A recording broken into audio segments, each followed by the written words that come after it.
দর্শক সবাইকে আমন্ত্রণ জানাচ্ছি যমুনা আইডেস্কে। শুরুতেই জানিয়ে দেব শিরোনাম। গাজা উপত্যকায় ফের ইসরায়েলি বিমান হামলা, ৬ ফিলিস্তিনি বন্দীর বিরুদ্ধে নাশকতা পরিকল্পনার অভিযোগ, প্রমাণ হলে কঠোর শাস্তি। কবে নাগাদ শপথ গ্রহণ করবে আফগানিস্তানের নতুন সরকার তা এখনো স্পষ্ট নয়। তালেবান শাসনের সমর্থনে রাস্তায় নারী শিক্ষার্থীরা।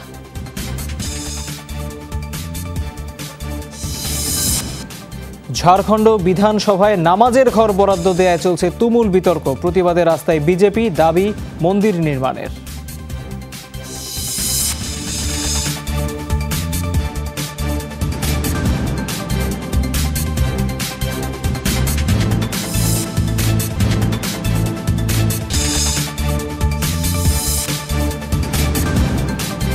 দর্শক শিরোনামগুলো দেখছিলেন, যাচ্ছি পুরো খবরে। অবরুদ্ধ গাজা উপত্যকায় দফায় দফায় বিমান হামলা চালাচ্ছে ইসরায়েলি বাহিনী। ফিলিস্তিনের কথিত রকেট হামলার জবাবে অস্ত্রবিরতি লঙ্ঘন করল দখলদার সেনারা। গেল সপ্তাহে দুর্ভেদ্য কারাগার থেকে ৬ ফিলিস্তিনি বন্দী পালানোর পর থেকে নতুনভাবে অঞ্চলটিতে উত্তেজনা দেখা যাচ্ছে। ইসরায়েলের দাবি, তাদের সীমান্ত লক্ষ্য করে রকেট ছুটছে হামাস। অবশ্য স্বাধীনতাকামী সংগঠনটি এই ব্যাপারে এখনও মুখ খোলেনি। তাদের গোপন ঘাঁটি, সুড়ঙ্গ পথ, অস্ত্রাগার ইসরায়েলি হামলার মূল টার্গেট। মে মাসেও উভয় পক্ষের ১১ দিনের তুমুল লড়াইয়ে প্রাণ হারান ২৫০ ফিলিস্তিনি। ইসরায়েলে মারা যায় ১৩ জন। মিশরের মধ্যস্থতায় অস্ত্রবিরতি হলেও সেটিকে বুড়ো আঙুল দেখিয়ে প্রতিনিয়ত হামলা চালাচ্ছে ইহুদি দখলদাররা। জেল পালানো ফিলিস্তিনিরা বড় ধরনের নাশকতার পরিকল্পনা করছিল। সেটি প্রমাণিত হলে ভোগ করতে হবে ১৫ থেকে ২০ বছরের কারাদণ্ড। শনিবার পুনরায় আটক ৪ বন্দীর বিরুদ্ধে আনা হয় গুরুতর অভিযোগ। বাকি দুজনের সন্ধানেও তল্লাশি চলছে। এদিকে ফিলিস্তিনি আইনজীবীদের অভিযোগ, বন্দীদের সাথে যোগাযোগ করতে দেয়া হচ্ছে না।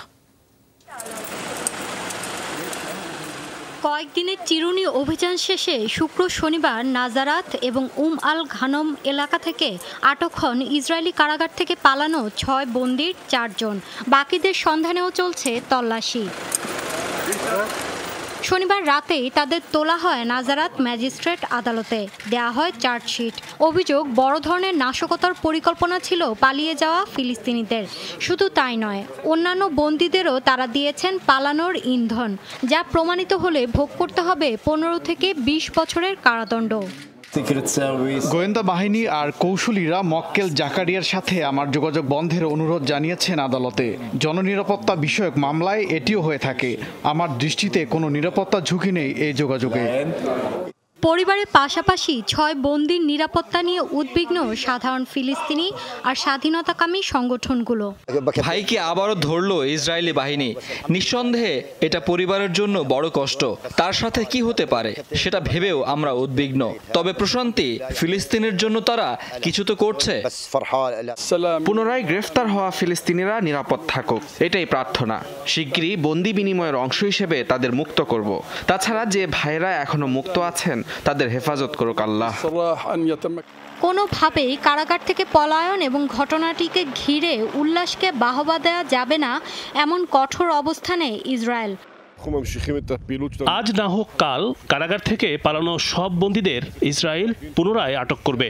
৬ বন্দী আর তাদের সহায়তাকারীরা পাবে উপযুক্ত শাস্তি। নিরাপত্তা সমুন্নত রাখার ব্যাপারেও আমরা তৎপর, কারণ বন্দীদের ন্যাক্কারজনক অপরাধে উজ্জীবিত পশ্চিম তীর ও গাজা উপত্যকা। বিনা শর্তে কারাগার থেকে পালানো ফিলিস্তিনিদের মুক্তির দাবিতে উত্তাল আল আকসা।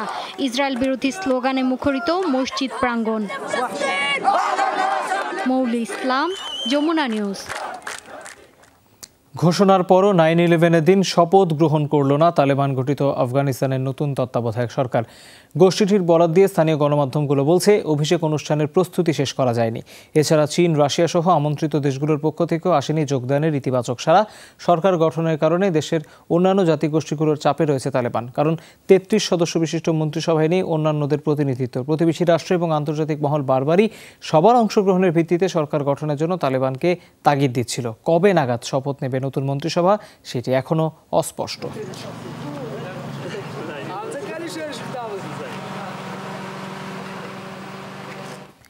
এদিকে তালেবানের প্রতি সমর্থন জানিয়ে র্যালি করলেন আফগানিস্তানের নারীরা। শনিবার কাবুলের কর্মসূচিতে ছিলেন ৩০০-র মতো শিক্ষার্থী।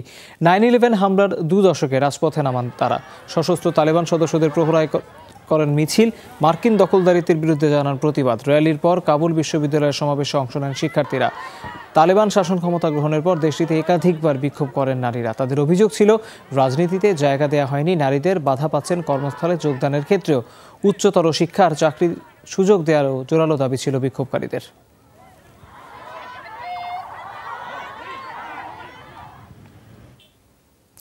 আফগানিস্তানে সবশেষ মার্কিন ড্রোন হামলায় কোনো আইএস সদস্য নয়, বরং মারা গেছেন বেসামরিক মানুষ। শনিবার শীর্ষ মার্কিন গণমাধ্যম নিউ ইয়র্ক টাইমস আর ওয়াশিংটন পোস্টের অনুসন্ধানী প্রতিবেদনে এমন তথ্য উঠে আসে। তাদের দাবি, ওই হামলায় নিহত একজনকে আইএস সদস্য হিসেবে পরিচয় করিয়ে দেয় মার্কিন বহর।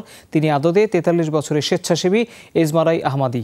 ক্যালিফোর্নিয়া ভিত্তিক একটি এনজিওর জন্য তিনি কাজ করতেন। 29 আগস্ট কাবুলের আবাসিক এলাকায় ড্রোন থেকে মিসাইল ছোড়ে মার্কিন বাহিনী, যাতে প্রাণ যায় 6 শিশুসহ কমপক্ষে 10 জনের। পেন্টাগনের দাবি, নাশকতার প্রস্তুতি চলছিল এমন গোপন তথ্যের ভিত্তিতেই অভিযান চালানো হয়। এর 3 দিন আগেই কাবুল বিমানবন্দরের প্রবেশপথে 2 দফা বোমা বিস্ফোরণে প্রাণ যায় 13 মার্কিন সেনাসহ শতাধিক মানুষের, যেটির দায় স্বীকার করে আইএস। ইরাকের আরবিল শহরে আন্তর্জাতিক বিমানবন্দরকে লক্ষ্য করে ড্রোন হামলা চালানো হয়েছে। শনিবার এই তথ্য নিশ্চিত করেছে কুর্দি নিরাপত্তা বাহিনী। বিমানবন্দরের কাছেই অবস্থান মার্কিন দূতাবাসের। প্রত্যক্ষদর্শীরা জানান অন্তত 6টি বিস্ফোরণের শব্দ শোনা গেছে, তবে কেউ হতাহত হয়নি। বড় কোনো ক্ষতিও হয়নি বিমানবন্দরের। নিরাপত্তাজনিত কারণে বন্ধ রাখা হয়েছে এয়ারপোর্টের প্রবেশপথ। এখনও কেউ হামলার দায় স্বীকার করেনি, তবে ইরানের মদতপুষ্ট সন্ত্রাসী সংগঠনের দিকে সন্দেহের তীর পুলিশের। মার্কিন নেতৃত্বাধীন জোটের ঘাঁটি হিসেবে ব্যবহৃত হতো বিমানবন্দরটি।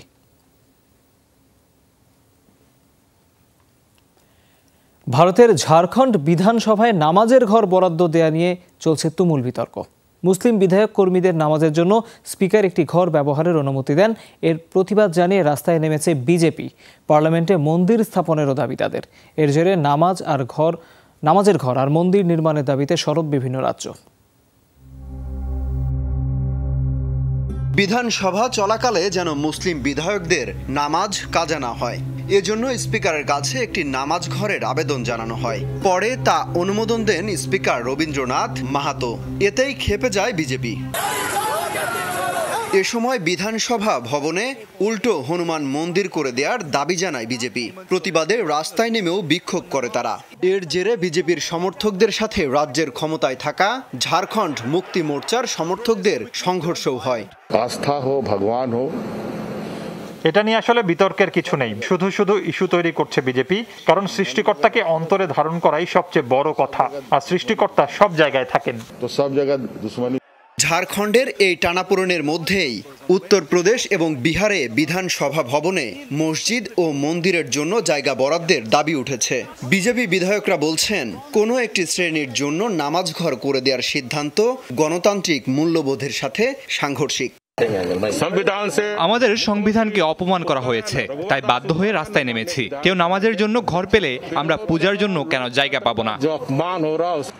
আর মুসলিম বিধায়কদের অভিযোগ, ভারতে ইসলাম ধর্মের চর্চা বন্ধ করতেই বিজেপির এই অপচেষ্টা। এত এত মন্দির গির্জা তৈরি করা হচ্ছে, কখনো তো এসব নিয়ে প্রশ্ন করেনি। তাহলে এখন কেন বিজেপি বিতর্ক ছড়াচ্ছে? দিনে 5 ওয়াক্ত নামাজ আদায় করতেই হবে একজন মুসলিমকে, বাদ দেওয়ার কোনো সুযোগ নেই। তাই যেন মিস না হয়ে যায়, এজন্য বিধানসভায় নামাজ ঘর রাখা হয়েছে।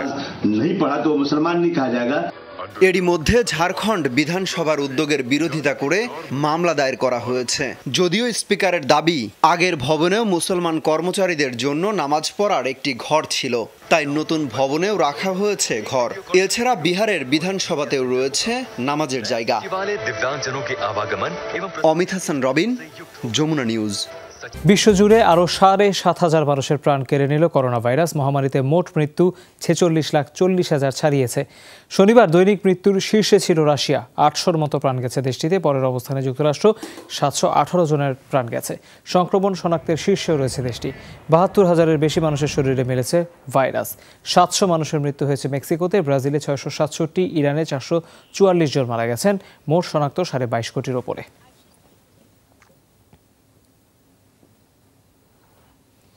বন্যা দুর্গত এলাকায় নৌকা নিয়েই করোনা টিকা কার্যক্রম চালাচ্ছেন স্বাস্থ্যকর্মীরা। ভারতের গোরখপুরে শহরে এমন চিত্র দেখা গেছে। বন্যায় বেশ কিছুদিন ধরে পানিবন্দী ওই অঞ্চলের মানুষ সম্ভব হচ্ছে না টিকা কেন্দ্রে যাতায়াত। এনডিআরএফ এর সহায়তায় বন্যা কবলিত এলাকায় যান স্বাস্থ্যকর্মীরা। আগেই দেয়া হয় টিকা প্রয়োগের ঘোষণা, সময় মতো দ্বিতীয় ডোজ পেয়ে আনন্দিত বাসিন্দারা। দেয়া হচ্ছে প্রথম ডোজও। চলতি বছরের মধ্যেই সব প্রাপ্তবয়স্ক নাগরিককে টিকার আওতায় আনার লক্ষ্যে কাজ করছে ভারত। গড়ে দৈনিক প্রয়োগ করা হচ্ছে প্রায় ৭০ লাখ ডোজ। এ পর্যন্ত টিকা পেয়েছেন ৭৩ কোটির মতো ভারতীয়।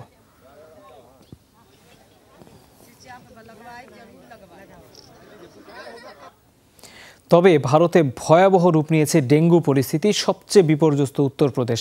২ সপ্তাহে শতাধিক মৃত্যু দেখেছে রাজ্যটি, যাদের বেশিরভাগই শিশু। ক্রমবর্ধমান রোগীর চাপ সামলাতে হিমশিম খাচ্ছে হাসপাতালগুলো। বিশেষজ্ঞরা বলছেন, ভারতে এবার বেশিরভাগ মৃত্যুর কারণ ডেঙ্গুর D2 স্ট্রেইন। উত্তরপ্রদেশের হাসপাতালগুলোয় প্রতিনিয়ত বাড়ছে ডেঙ্গু রোগীর চাপ।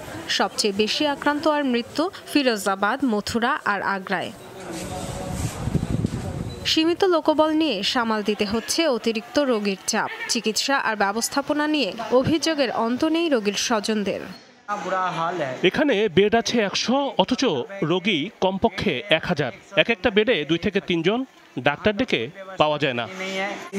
শিশু বিভাগের এখনকার পরিস্থিতি সত্যিই করুণ। সব বেড পূর্ণ, রোগী বেড়ে চলেছে। জরুরি ভিত্তিতে আরও বেড অর্ডার করেছি।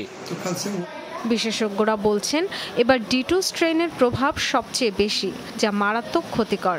এর প্রভাবে অস্বাভাবিক রক্তক্ষরণ হয় রোগীর। তাই উপসর্গ দেখা দেয়া মাত্র হাসপাতালে যাওয়ার পরামর্শ চিকিৎসকদের।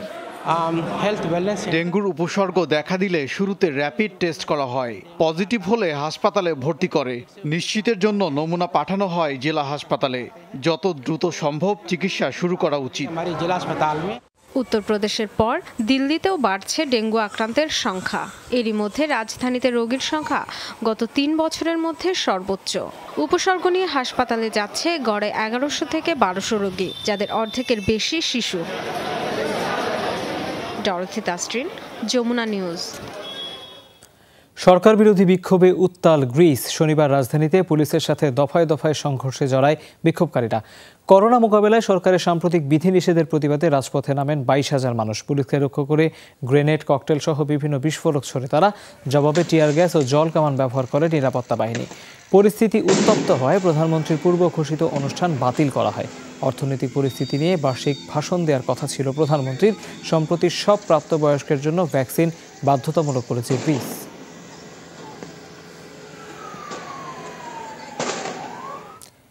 এদিকে করোনা সংক্রান্ত বিশেষ গ্রিন পাস বন্ধের দাবিতে নবম সপ্তাহে গড়ালো ফ্রান্সের বিক্ষোভ। শনিবারও দেশজুড়ে রাস্তায় নামে লাখো মানুষ। আইফেল টাওয়ারের পাদদেশে জমায়েত হন হাজারো বিক্ষোভকারী। পরিস্থিতি নিয়ন্ত্রণে মোতায়েন ছিল পুলিশ। শুধু প্যারিসে গ্রেপ্তার হয়েছেন ৮৫ জন।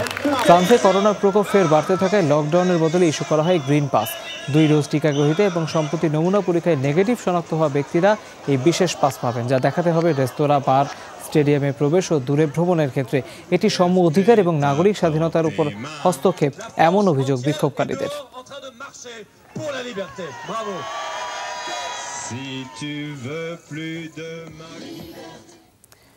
স্বাধীনতার দাবিতে আবারও বিক্ষোভে উত্তাল স্পেনের কাতালুনিয়া। সরকারের সাথে আলোচনার দাবিতে শনিবার রাজপথে নামেন লাখো স্বাধীনতাকামী। দাবি জানান গণভোট আয়োজনের এবং দ্রুত সমস্যা সমাধানের। এ সময় পুলিশের সাথে দফায় দফায় সংঘর্ষ ঘটে। আন্দোলনকারীদের বিরুদ্ধে থানা নোংরা করার অভিযোগ তুলেছে পুলিশ। কাতালুনিয়াকে স্বাধীন রাষ্ট্র হিসেবে প্রতিষ্ঠার দাবিতে দীর্ঘদিন ধরেই সরব সেখানকার স্বাধীনতাকামীরা। 2017 সালে আয়োজিত এক গণভোটে রায় আসে স্বাধীনতার পক্ষে, তবে অসাংবিধানিক উল্লেখ করে তা কার্যকর করেনি কেন্দ্রীয় সরকার। ইরানের পারমাণবিক কর্মসূচির ভবিষ্যৎ নিয়ে আলোচনার জন্য দেশটি সফর করছেন আন্তর্জাতিক পরমাণু শক্তি সংস্থা IAEA এর প্রধান রাফেল গ্রসি। রোববার তিনি দেশটির ভাইস প্রেসিডেন্টের সাথে সৌজন্য সাক্ষাতের পর গুরুত্বপূর্ণ বৈঠকে বসবেন ইরানি পারমাণবিক সংগঠনের প্রেসিডেন্ট মোহাম্মদ ইসলামীর সাথে। দেশটির ক্ষমতায় নতুন কট্টরপন্থী প্রেসিডেন্ট আসার পর এটাই শীর্ষস্থানীয় কোনো কর্মকর্তার প্রথম সফর। চলতি মাসেই IAEA জানায়, নিষেধ করার পরও গোপনে ইউরেনিয়াম মজুদ বাড়িয়ে যাচ্ছে ইরান। সে বিষয়টি খতিয়ে দেখার জন্য এই সফর। পরমাণু কর্মসূচি সীমিত করতে গেল জুন থেকেই তেহরানের সাথে আলোচনা চালিয়ে যাচ্ছে শক্তিধর রাষ্ট্রগুলো, কিন্তু ইরানের দাবি আগেই পুরোপুরি প্রত্যাহার করা হোক নিষেধাজ্ঞা। পেরুর বিদ্রোহী গোষ্ঠী শাইনিং পাথের প্রতিষ্ঠাতা আবিমাইল গুজম্যান মারা গেছেন। 86 বছর বয়স হয়েছিল এই গেরিলা নেতা। সন্ত্রাসবাদ ও রাষ্ট্রদ্রোহিতার দায়ে যাবজ্জীবন কারাদণ্ডের সাজা ভোগ করছিলেন তিনি। গত জুলাই তিনি অসুস্থ হয়ে পড়েন। হাসপাতালের সর্বোচ্চ নিরাপত্তা বিশিষ্ট একটি কক্ষে তাকে রাখা হয়। বিশ্ববিদ্যালয়ে পড়ার সময় মার্কসবাদের প্রতি আকৃষ্ট হন গুজম্যান। 1969 সালে 11 বন্ধুকে নিয়ে গড়ে তোলেন শাইনিং পাথ। 80-র দশকে গেরিলা গ্রুপে পরিণত হয় সংগঠনটি। এক দশকের বেশি সময় ধরে পেরু সরকার আর মাওবাদী গেরিলা গোষ্ঠীটির সংঘাতে নিহত অথবা নিখোঁজ প্রায় 70,000 মানুষ।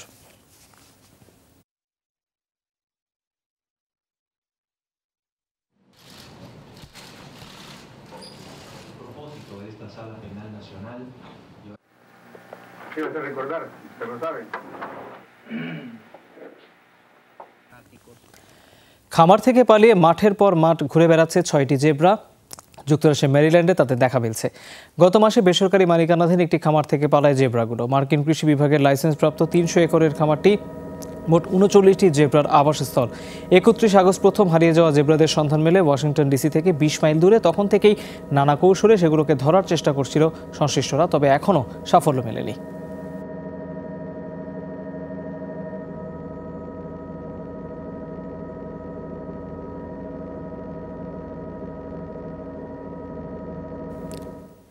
স্টেডিয়ামে দর্শকদের চেষ্টায় নাটকীয়ভাবে প্রাণে বাঁচল একটি বিড়াল। শনিবার যুক্তরাষ্ট্রের মিয়ামিতে এই ঘটনা ঘটে। খেলা চলাকালে স্টেডিয়ামে ঢুকে যায় বিড়ালটি। ওপরের গ্যালারিতে ঘুরতে ঘুরতে একেবারে কিনারায় চলে যায়। ঝুলেছিল ছাদের কোণা থেকে। এই দৃশ্য দৃষ্টিকারে উপস্থিত দর্শকদের। বিড়ালটিকে বাঁচাতে তারা তৎপর হন। এক পর্যায়ে পতাকা মেরে ধরেন কয়েকজন। বিড়ালটির তার মাঝে পড়লে প্রাণে বেঁচে যায়।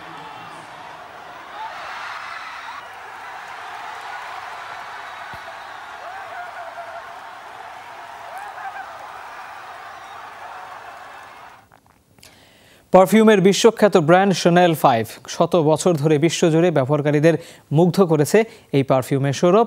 এবার জানা গেল মনোমুগ্ধকর এই সুগন্ধির ঘ্রাণের রহস্য। উৎপাদকরা বলছে এই সুগন্ধির জনপ্রিয়তার উৎস জেসমিন ফুলের সৌরভ। তবে যে কোনো এলাকার নয়, একমাত্র ফ্রান্সের গ্রেইস শহরে উৎপাদিত জেসমিন ব্যবহার করা হয় Chanel 5 তৈরিতে।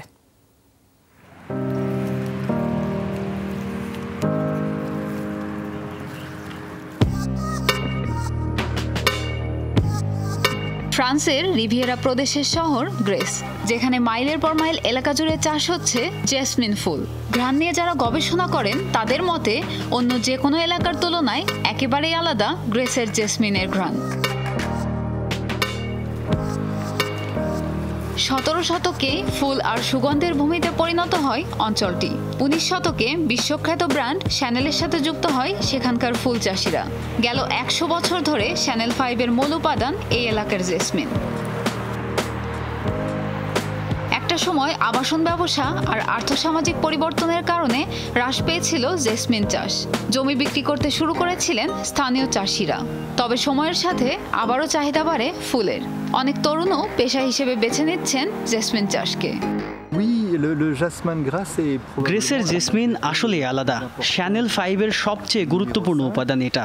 80-র দশক থেকে আমরা সরাসরি প্রান্তিক পর্যায়ের উৎপাদকদের সাথে কাজ করছি। এতে করে ফুলের গুণগত মান নিশ্চিত সম্ভব হয়। বৈশ্বিক অর্থনীতির প্রায় সব খাতই যখন মহামারীর কারণে ক্ষতিগ্রস্ত, তখনও খুব একটা প্রভাব পড়েনি গ্রেসের জেসমিন উৎপাদনে। করোনার পুরো সময়টাতেই একইভাবে Chanel 5 এর কাঁচামাল সরবরাহ করে গেছে সেখানকার ফুল চাষিরা। আবাসন ব্যবসার কারণে একটা সময় হুমকির মুখে পড়েছিল এখানকার উৎপাদন। তবে আমরা সে সংকট কাটিয়ে উঠেছি। মহামারীর সময়ও পুরোদমে কাজ করেছে। শ্রমিকদের স্বাস্থ্যবিধি নিশ্চিত করে উৎপাদন ঠিক রাখার চেষ্টা করছি। বিশ্বজুড়ে কোটি মানুষের পছন্দের সুগন্ধি Chanel 5, যেখানে রয়েছেন বিশ্বখ্যাত তারকা মেরিলিন মনরো থেকে শুরু করে হালের অনেক সুপারস্টার। প্রিয়াঙ্কা চক্রবর্তী, যমুনা নিউজ। দর্শক, এই ছিল যমুনা ডেস্কের আয়োজনে। এতক্ষণ সাথে থাকার জন্য ধন্যবাদ সবাইকে।